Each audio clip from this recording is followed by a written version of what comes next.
During the turbulent years of the early 20th century, few figures embodied the concept of evil as thoroughly as Adolf Hitler. Yet beyond the well-explored historical accounts of his rise to power and the devastating impact of his policies, a lesser-known facet of his story lies in his fascination with the occult.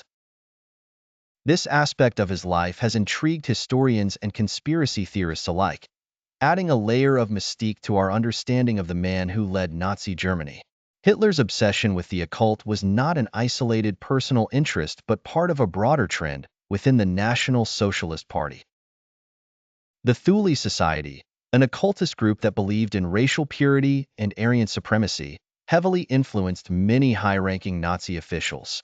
Founded in the early 20th century, the Thule Society attracted individuals who were disillusioned with rationalism and sought to return to ancient, mystical traditions. Rudolf Hess, Hitler's deputy, and Heinrich Himmler, head of the SS, were among those deeply involved in occult practices.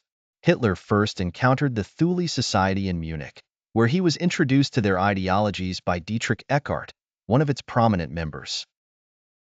Eckart saw potential in the young, passionate Hitler and began mentoring him, integrating the Society's beliefs into his burgeoning political rhetoric.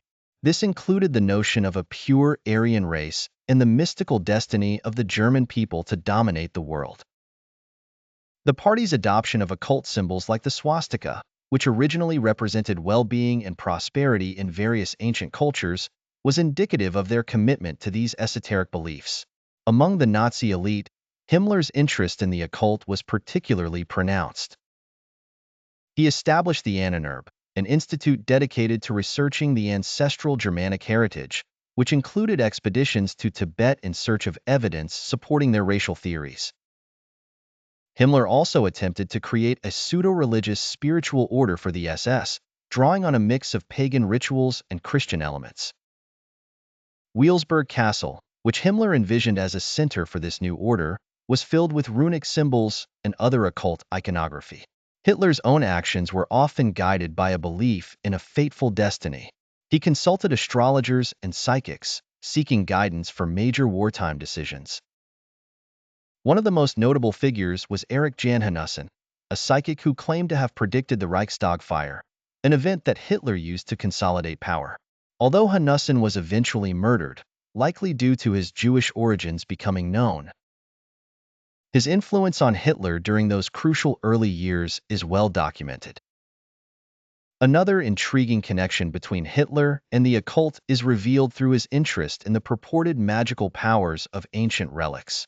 The Spear of Destiny, which was believed to have been used to pierce the side of Jesus during the crucifixion, captivated Hitler.